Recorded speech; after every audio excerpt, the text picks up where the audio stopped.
Welcome to Parenting Unscripted. I am Katie Collett. I am your host here of Parenting Unscripted on Wavy Plus. Joining me today, we're going to have a great conversation with none other than Michele Tryon of CHKD. Michele is the Community Outreach and Engagement Coordinator for CHKD. And I also like to say that she is my very own parenting expert because when I have any questions about parenting for a story, Michele is usually who I turn to. So Michele, welcome. Well, thank you. Thank you for having me. Why don't you explain to people when I say that you're the community outreach coordinator and you're also kind of like our parenting expert? Can you explain a little about what you personally do at Sure, CHKD? I'd be happy to do that. So I'm also considered like a parenting educator, and I've been a parent educator since the 1980s, so it's been a long time. I provide parenting webinars. I look through our parenting resources, make sure that the information that we're sharing is accurate. We have lots and lots of digital material now for families, so we want to make sure they're getting information that's credible. I also do trainings in schools and for professionals, for foster families as well, to make sure that they're understanding child development and some of the ins and outs of traumatic experiences for children. And so a variety of different things, also coordinating just from the very basics. Our CMGs, our pediatricians have baby 101 classes. So making sure that people can get to what they need regardless of the age or stage of their child. That is all so helpful. And I love that it's right here in our own backyard. And of course, you are a parent and a grandparent. Why don't you tell us a little bit about your background there? Right. Well, like I said, I've been a educator since the 1980s. I've also been a parent since the 1980s. So I have three grown children, and my two daughters are my oldest two. They are parenting. My one daughter is parenting two teenagers. Ooh. One of them is about ready to go to college. So graduation is next week. And then I have a daughter here in local area who has a 9-year-old and a 5-year-old. Oh, wow. Can you believe you have a grandchild going to college? I really can't believe it. No, it seems like my kids just went to college, and now here she is off and away. So, Yeah, yeah, that's yeah, very exciting. Congratulations. yeah. Thank you. So today we're going to go really in depth on the Surgeon General's advisory about parents under pressure. And I think something that is not a shock to a lot of people when we talk about this is that advisory found that parents are stressed, very stressed. So Michele, can you give us a little bit of an overview about this and why the advisory was created and what exactly did it reveal? Yeah. So when the Surgeon General does an advisory, it's really to bring attention or awareness to an issue that's happening throughout the nation and also to give recommendations. So what I'm hoping with this conversation that we really leave people with recommendations of what they can do to help themselves with the stress that we know many families are feeling. So how it started was, after the pandemic, they were doing some research, review, and analysis on children and youth in mental health. And what they found was it wasn't just the kids that were struggling, parents were struggling as well. And we do know that there's a reciprocal. If parents are struggling, children are struggling. And if their children are struggling, parents are stressed by that as well, not Yeah. knowing what to do to help. Absolutely. And one of the things that I noticed in the Surgeon General's forward is it addresses the traditional challenges of parenting versus new stressors. So let's discuss a bit about the old versus the new. Yeah. So, really thinking about the past several decades, there's many things that are traditionally stressful for parents. I use this kind of terminology. It's the hardest job you'll ever love, right? Yeah, I love that It is, actually. and it really is a lot of hard work. You cannot get through childhood without challenges, and we are there with our children going through their childhood, and we're doing the best that we can in order to help them be successful in life, to feel loved and cared for, and that they have some efficacy in their life. So that across the board is always going to be true, and many of the challenges that parents face now are the same that they did, a couple decades ago. Homework and chores and temper tantrums and potty training, all of that. Yeah. You know, teens trying to find their own identity and looking at us like we don't know anything, so that's not new. But if you take all of that and you intensify it with all the demands that are on families now, I think that's really where we see this parents really under pressure. And two, of course, the technology piece of it Yeah. and social media and all of that wasn't at us all the time. And social media now plays, and screen time. So maybe not just social media, but screen time as well. Right. It plays such a huge role. And as a parent, you know, you don't want to have, depending on the age of your child, you don't want to have them on social media too much. And you wonder how much is too much and at what age should they be there so they understand it moving forward. But then also screen time in general, how much is too much screen time? There's just, you hear so many things about You no do. screen time versus, you know, like depending on the age, 1 to 2 hours. It feels like there's just so much to learn and process. There is, and that's a whole new challenge. So parents have to be tech savvy now. They have to understand where their children are going and what are they doing and where are they getting information and the algorithms of the information that they're receiving. So we had an expert come on CHKD and do a webinar, and she was Mhm. the original author of the I Rules book, I think it was called. And she really did the top 10 tech tips for parents, Oh, right? So yeah. what do we need to know? This is one thing I took away from that. And she said that parenting is not technical, it's relational. Hmm. And that I think just goes back to the very core foundation of parenting. So we don't have to know everything about all the apps and all of that. If we have a relationship with our child and we're willing to have conversations about what are they doing, what are they seeing, how are they feeling about what they're doing and seeing, and just really to make sure too that we are spending time in relationship with our children without technology present.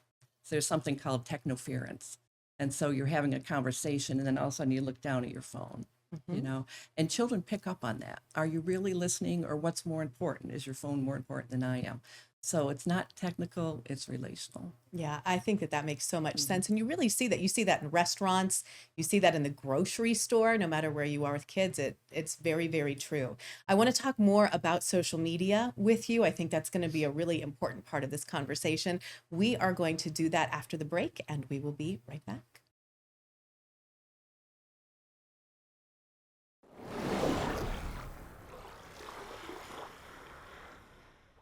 Welcome back to Parenting Unscripted. Joining me in the studio today is Michele Tryon of CHKD. She is a parent educator with CHKD, and we're going to dive right back into our conversation about the Surgeon General's advisory that shows parents under pressure. Parents are stressed. We left our last segment talking about social media, and I want to jump right in because Michele, so much that even I see on social media shows these different elements of life that feel almost impossible to live up to. But when you see them as a parent, you think, gosh, their house is so spotless and they have 3 children. I only have one, and my house looks very, very lived in sometimes. And you just feel like you can't keep up with it all.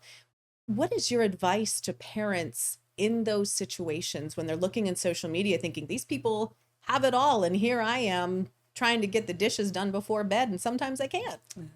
Well, I think we need to be realistic. And we also know that oftentimes you're not going to post on Facebook or TikTok or Instagram or when your children are having a meltdown, right? You're going to post when everybody's cleaned up and in their best, outfit and things are looking great. So it is an unrealistic expectation that we can have perfection.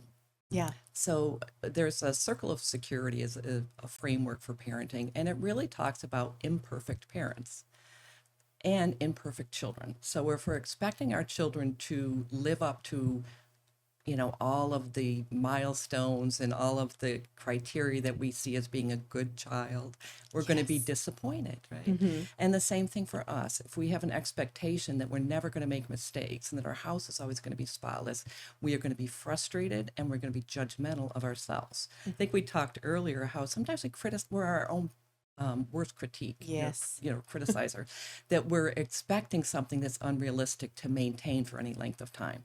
So maybe if you have family coming over, you're going to clean the house up. But on the day to day, it's okay to have a little bit of mess. That means someone is enjoying life. You said lived in. We Yes. want children to feel comfortable they can live in their homes Yeah. and not have to worry about, if something gets spilled, the furniture is not more important than the child. Right. And of course, we can have expectations that you're not going to bring, grape juice into the living room or things Yes. like that. But those are realistic expectations about We want to respect our home. We want it to be a place where we can be comfortable, and we also want to take care of our things. Yeah, we have a big joke in our home that we need to have a party once a month, which we don't, but like once a month because we call it making our house look like a museum. When Yeah. everyone's coming, we're like, no one can know that anyone lives in this house. It must look like just a fresh home and no one is ever here. And Right. so everything is super clean all the way to, the banisters and to the heating on the floor. It's all dusted. Is never dusted. And truthfully, I think is to be grateful for what we do have, because I do speak with families, and I'm on some committees where families are unhoused. They don't have a place to call home, and so just if our house is a little messy, that's okay. We have a place to be safe. We have a place to be comfortable. We have a place to be together. Words to live by. It is okay if your house is a little messy. We just need to be together. And I love that. The advisory by the Surgeon General also states, and I'm going to take a look at my notes here, that 41% of parents say most days they're so stressed they cannot function. And 48% say most days their stress is completely overwhelming compared to other adults. How is the well being of children and families impacted by stress? So when we think of stress, there is a physical part to stress, and I think that is a real big impact. There's also the mental part of stress and the emotional part of stress. And so when we're thinking about how it impacts our children, our family life, um, their nervous system isn't completely developed Right. until the 20s, right? So they have to borrow their composure from us. And as parents, we are modeling for them how to handle stress, how to cope with stressful situations. Stress in some circumstances can be good. If you're Yeah. excited about something, how that you stress. You're going to push yourself to do something you hadn't tried before. But when it becomes overwhelming like that, and that's a large number, 48%. That are feeling totally overwhelmed by the pressures that they have. Yeah. That's why the recommendations came out. What are some things we can do about that to support families so they're not feeling alone? I think it said 61% of parents felt lonely or isolated in Yeah. their stress. So part of what we're doing today is normalizing the conversation. You are not alone. There's a lot of people feeling stress. What are we going to do about it? How are we going to help each other out? What can we expect from policies? What can we expect from communities? Where can you find resources if you're struggling? And that's the important part of the conversation. Why don't we jump into that a little bit then? And let's talk about some of the things that parents can do when they feel so stressed and they feel alone. Where can they go? What can they do to make sure that they have the resources they need to feel good enough about themselves to be able to pour their love into their children? Yeah, I think that's a great question. So, if we know that people are connected by social media, we go back to that technology piece. But if you don't have a friend that you can call when you're feeling overwhelmed, then it's really important to make those informal connections as well as formal connections. And of course, because I'm CHKD, I always go back to have conversations that are supportive with your pediatrician. If you're feeling Mhm. stressed, they have the resources and the knowledge to know where to send you. Also, we have so many resources at CHKD that I'll go into a little bit later, Yeah. but webinars and many of our parenting partners in the community provide something called a parent cafe. Mhm. Where parents come together. It's peer driven, so they facilitate conversations with each other and they have someone there to mind the children. Those have taken off Oh, yeah. really well because parents are looking for that community and that connection with other people. And if we can say it's okay to ask for help, it's Yeah. okay to normalize it. You don't have to look like the perfect family on Facebook because that's not real. That is not That's realistic. not real. And I think stating that you're looking for community is Mhm. is really important. Uh, we have about a minute left in this segment, so I just want to ask, what's your advice to parents when it comes to balancing complex schedules? Sports, school, rehearsals, work, dinner, family dinner, if you're trying to do that. How can parents make sure that that works for their family? Well, one of the things to do is to have routines so that you're not constantly trying to reinvent it. Routines are very helpful for children. They feel a comfort in knowing what's going to happen and when it's going to happen. Have a family meeting at the beginning of the week. Talk about all the things that are going to be going on. Who's going to be doing what? Is one person going to be getting them from childcare? So they have an expectation of what's going to be happening. I think that's very helpful. Also, not to have things be rigid. have some Mhm. flexibility, and schedule in some downtime for the family. So Oh, I love children are that. picking up from us about what needs to be done and how important it is. If we say our priority is our family, then let's spend some time downtime, put the technology away, go for a walk in nature. That can be part of that family meeting. And so you're setting that, just setting the foundation of what the rest of our week is going to look like. Scheduling downtime. Put it on the calendar. I think that is Right. so important. We are going to be right back with Michele Tryon of CHKD to talk a little bit more about some really great parenting advice.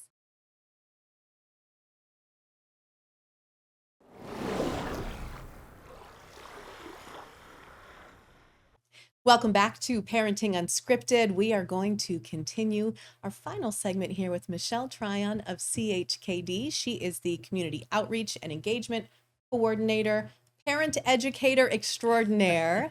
So, Michele, can you share with our viewers the elements that CHKD has? Because I don't know if a lot of people, when people think of CHKD, they obviously, and for great reason, think of kids, but you have a lot of resources for parents. We do. And so we want to help the whole family with their well being. And one of the best ways to really help children is to give supports to their families. So, of course, we have our pediatric offices and we have our health system that really looks at treating children and also keeping children well.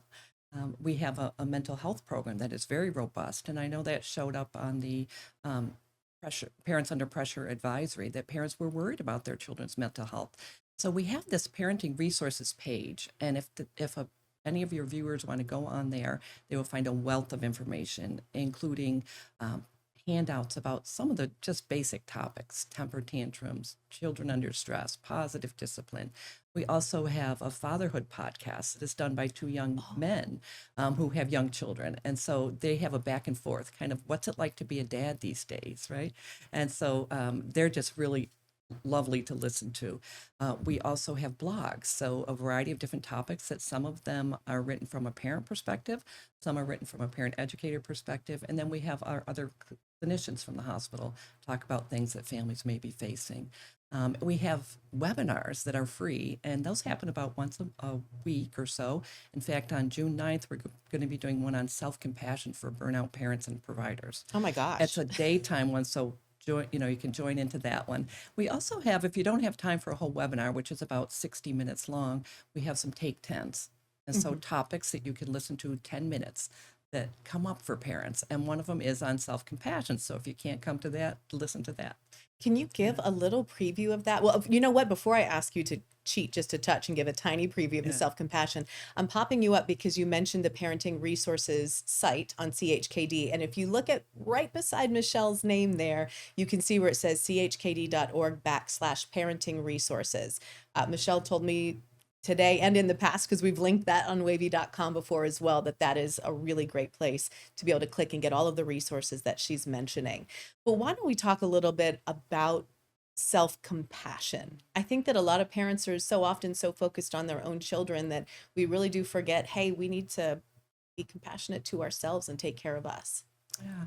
And so we're teaching children about compassion when we show self compassion as well. And, sometimes parents will judge themselves because they're not doing things perfectly or because they made mistakes. If you, as a parent, can admit that you made a mistake, hey, bud, I wish I had handled that a little bit differently, Yeah. that gives the child permission to admit when they make a mistake and they can come to you and say, hey, I need some forgiveness, right? And I think there's lots of ways we can talk about self help or self strategies to take care of yourself. But it's really about self awareness. Any time throughout the day, just checking in with yourself. How am I doing? How am I doing physically? How am I doing mentally? How am I doing emotionally? Pause, take a deep breath. Breathe in through your nose, breathe out through your mouth. When you breathe in through your nose, it's a parasympathetic nervous system kicks in and says, relax, you're okay. Then when you breathe out through your mouth, you're releasing some of that tension. That's something simple you can do throughout the day just to reset your nervous system. And then, the piece about self-compassion is, again, normalizing that conversation. So common humanity, all parents struggle. I'm not the only one struggling here, right? And I have a wealth of wisdom and knowledge and love inside of me for my children that I can get to Yes. when I take Yeah. care of myself. So it's self awareness, common humanity, and then mindfulness, which is really those things like taking a walk in nature or just pausing for a moment. I love coffee. And one of the things that you can do is savor something that you love for 30 seconds. It begins to change the chemistry of your brain and the architecture of your brain. So it takes 30 seconds though. And how many times do I just drink my coffee out of habit and I don't even taste it, or my tea or whatever, your drink of choice. Or I walk outside and the sun is shining and I'm like, oh, it's a nice day, and I just keep walking. Yep. So if I pause for 30 seconds and feel the sun on my face and feel the breeze, that really is resetting your brain to look for the positive.